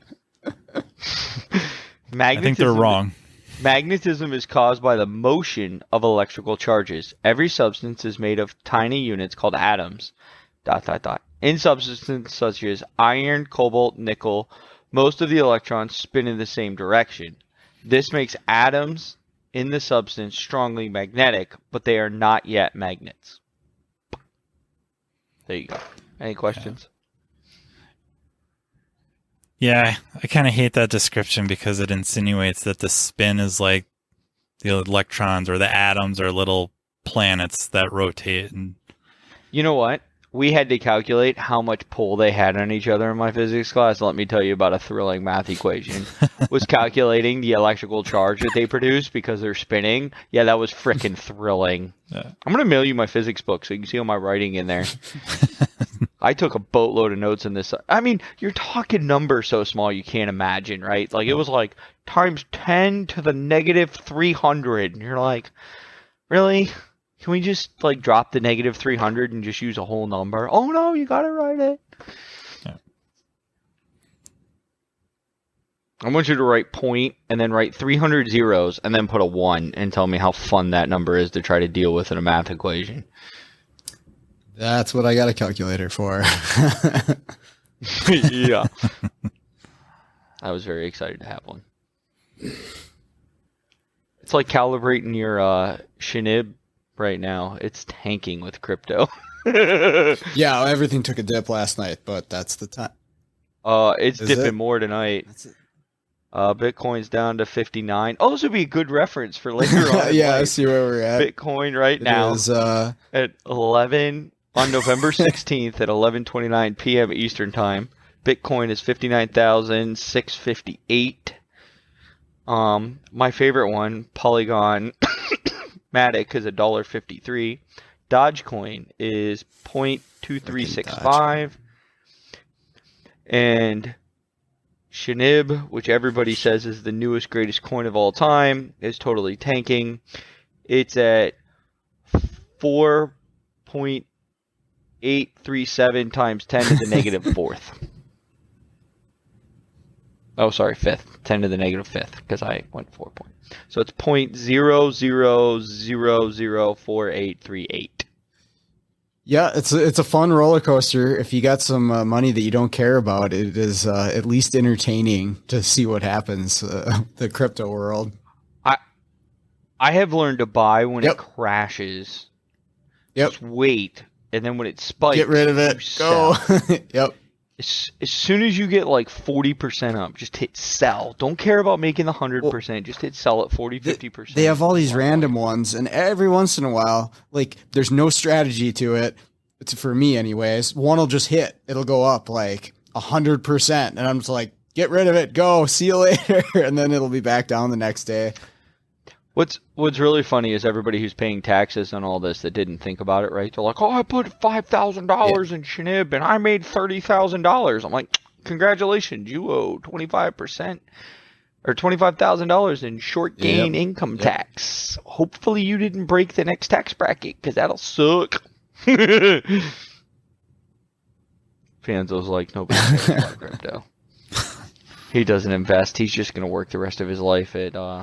Well, yeah, I think it made it very, very well known that my retirement party will coincide with my funeral. So I'm trying to avoid that stage in life, so I'm trying to invest. So far, I have learned I am way better at fixing cars than investing. Yeah, I'm down 14.29% today. The problem is I staked my crypto, so I can't even sell it if I want to. I did that with some of my ETH. That was it, but... It's like 5% interest. Polygon Matic gives me 10, and then Crypto.com gives me 6. So I have a lot staked, and I just let it go. I just keep staking it, because every week I earn like 5 point some coins in one, and like 6.8 coins in the other. So it's like, it's free coins. I'll just keep staking it until I die. So. All right, what else we got to talk about? It's now 11:30, and I have to work on my P10 article. Yeah, I got nothing else in my notes. We blasted through all of it. When are we doing our next one? Next week? On Fanslow Show? A weekly Tuesday meeting? Yeah. I think I have Bible an episode study. dropping tomorrow. Bible study and podcast. This could be my new life. I just bounce between shows. I think tomorrow I try to encourage managers and owners to watch, look at the history of Metallica and then watch some kind of monster. What? Some kind of monster? Is that a show? Documentary. It's a documentary where they follow Metallica after Jason Newsted quits the band. Who's Metallica and who's Jason Newsted or whatever? Yeah, we got to end this show. Is that on Netflix? It was. I don't know if it still is. It was, but it's what's it called? You don't even have to like. You don't have to like Metallica or anything. But what's it's it called? Some really kind of good. monster. I watched it when they first came out with it, but that was many years ago. Against the monster. Some kind of monster. I would watch that again because I barely remember most of it, but super interesting. Well, I mean, somebody quit arguably the biggest band in the world. That's a big deal. Why would you do that? And it wasn't like mental health or physical health, like you just couldn't do it anymore. It was like screw you guys, I'm out. What? And that whole movie is or documentary, whatever, is you're watching these guys fumble through why this happened, get introspective, get a counselor / therapist involved, and finding out not just how broken the band was, but how broken they were. Yeah, so it's a TV series. Appeared in 2014. Says 1 season on Netflix. Oh, I didn't know. I thought it was when I watched it, it was all one. Yeah, it was just a documentary. But maybe they broke it up. Number 1 is Metallica, Some Kind of Monster, 2 hours and 21 minutes. That'll put me to sleep. Then number 2 is The Monster Lives. That's a follow-up. Yep. The directors of Metallica, Some Kind of Monster, reconnect with the group 10 years later to reflect on the film's legacy and influence on the band. That's only 26 minutes. That might be like livable through. Yeah, they've done some pretty crazy stuff. I think they're the only band or musical artist that's ever played on all continents. Oh, wow. They purposely played on Antarctica so they could be the only band to have played on all continents. Well, it was a big deal back in the day. They had like a full orchestra, Well, they did S&M 1, and then they did it again. But the first one was... No, I don't think anybody expected it to be that good. It ended up being freaking awesome. So, not saying the second one's like so bad, but man, that first one was really good. I never saw it coming. I thought, really? Yeah, I was. Well, see, that had all been out by the time I was really getting into music. But I like listening to the old stuff, like the Kill 'Em All album. Like, I really enjoy some of the tunes off of that one because it's so different from what their newer stuff was. Not that it's not good, but I don't know. I really like that old stuff from the 80s. Well, it's really, it's real, thrash speed metal, where now it's, I suppose, just more heavy metal, hard rock. They set that record in 2013 and did it in under a year, in case you care. The original Load ended up being really kind of alternative-y compared to, not that it sucked. I mean, there's a lot of songs on there in retrospect. You're like, wow, they're really good. But yeah, they still play some of them on the radio. It's definitely not the Black Album. It's definitely not Master. I'm gonna go jam some Metallica now. I mean, I don't know. Yeah, I gotta look up their top hits. I know who they are. Everybody knows who they are. Everybody knows who they are. It's one of those things. You bring them up, and then they're like, "Oh, they suck," and then it's like, "Well, you hate this song? Yeah, well, no, that's right. good, but they suck. You hate this song? Well, no, that's pretty good too." So far, I only recognize like 2 of their top hits.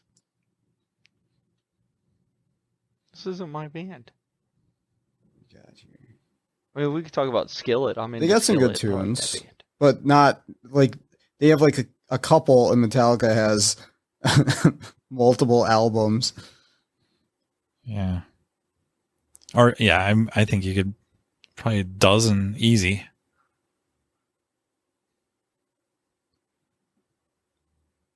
Battery. I'm looking through my Metallica songs right now. Battery is so Battery. good. That might be my favorite song on Injustice.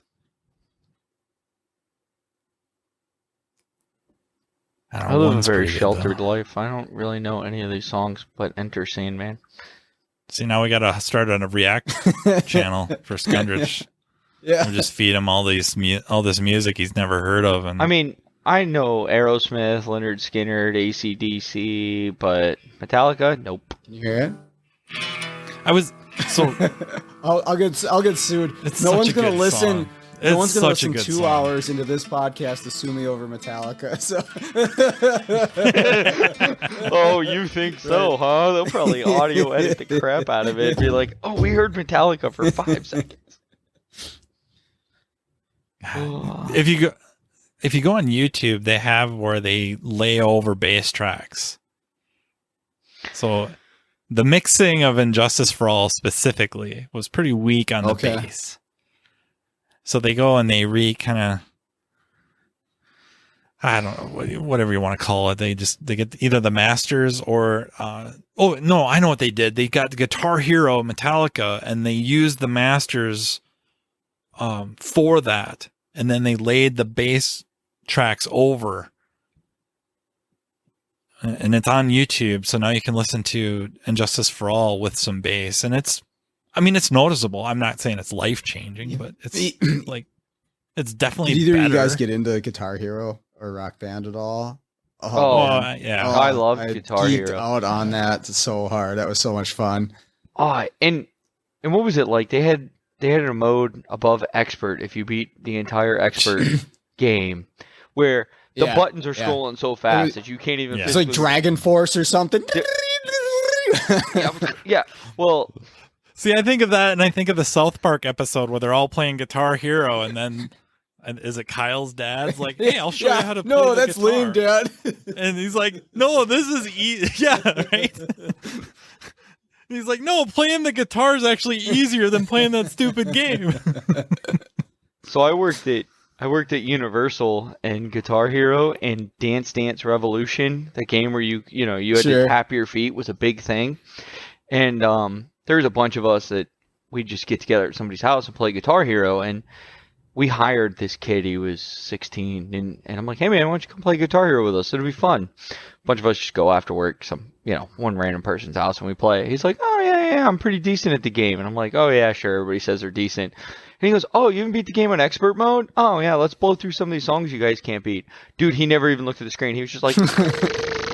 And I was like, "How often do you play this?" He's like, "Oh, it's my favorite game. I've beat the whole thing 3 or 4 times."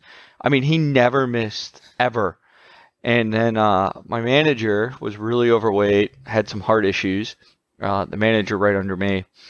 And he got into Dance Dance Revolution as exercise. Yeah, a lot of people did that. So... Oh, yeah.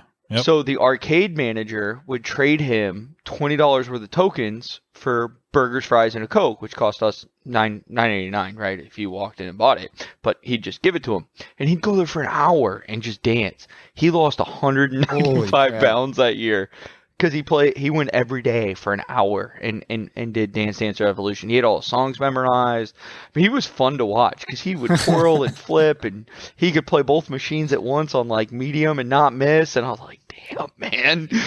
But I was never that good. I mean, if you got to like hard on Guitar Hero, I was like, "That's it, fuck this game."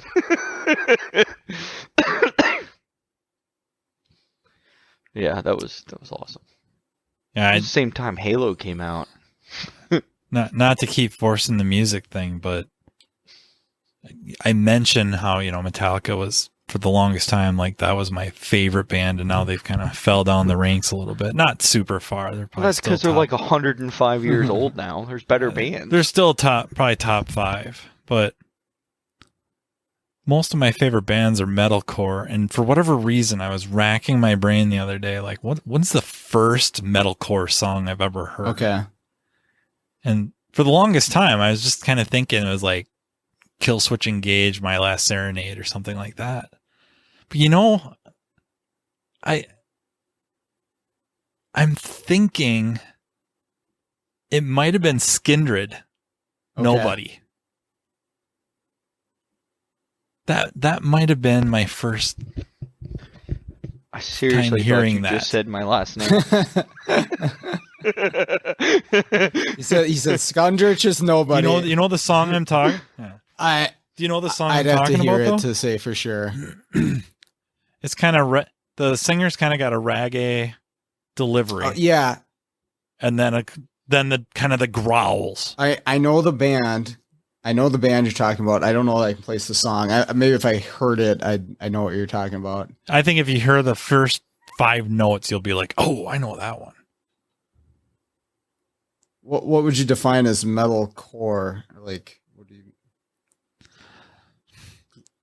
Maybe incorrectly, but I think it's heavy metal, heavy guitars, and then specifically, and I mean, on the heavier side of heavy, And then I would say the vocals are the big difference, where you have a mix of clean and growl screams. Okay. So it's a mix of screaming. So classic would be like Killswitch Engage, Slipknot, Falling in Reverse, Westfield Massacre. If I get rolling here, I can probably rattle off a boatload of them. Okay, yes, I've heard this song before. Skundrich. What does it say? What year that came out? Not on YouTube. I'd have to Google it. Okay. No, I was just curious. See, I like bands like Guns N' Oh, Roses. they're good too. Aerosmith.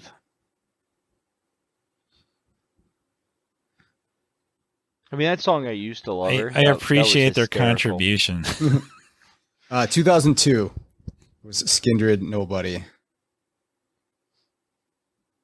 Yeah, I think Slipknot was definitely the first one for me, because it's just in, like, I don't know, early high school. A bunch of kids were listening to it. I mean, it could have been. What about that band then? with Like the Wait and backwards Bleed? R? Korn. But early Slipknot. I was into Korn when I was early younger. Slipknot was more like nu metal.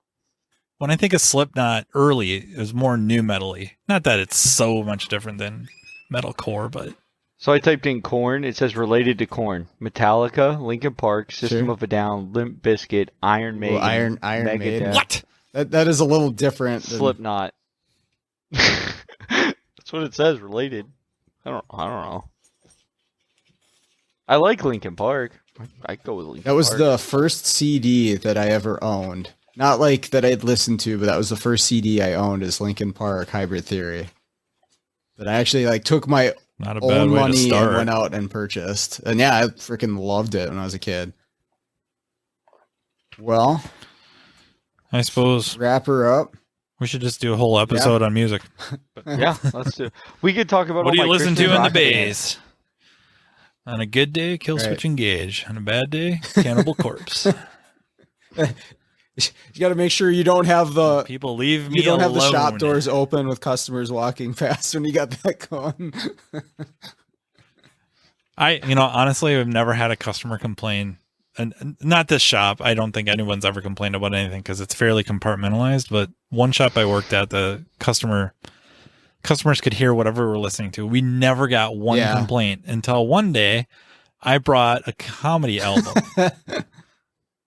And you would think it's like I'm going to talk about, I don't know, a very blue Eddie Murphy, or man, who are some of the big comedians way back when? Kinnison or something like that.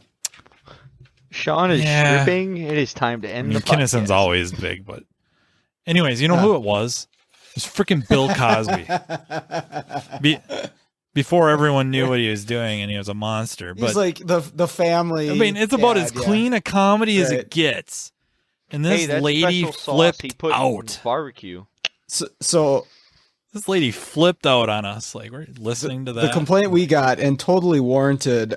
So Fanslow, you're local, so you know the Half-Ass Morning Show, and they Yes, used sir. to do games where it was like back or front, or beef whistle or fur pipe, and so they'd basically just have sex noises or like clips from pornos going in these games where people would call in, and we'd have that on the radio, and those are the ones we got complaints from at Firestone. And again, I get it, you don't want to hear that when you bring your car in for service, but The one shop I worked at, the guy next to me was really into rap. Super into rap. And he used to have like all the Eminem stuff just shuffled through. And I was like, whatever, I really don't care. I'm just here to fix cars. It worked great till a customer complained one day about the songs he listened to. I'll never forget the owner's response. Well, if you don't like the songs he listens to, take your car somewhere else. And I was like, what? And then I realized that was like the A-Tech in the shop, and the owner was like, I ain't pissing that guy off, telling him no more Eminem.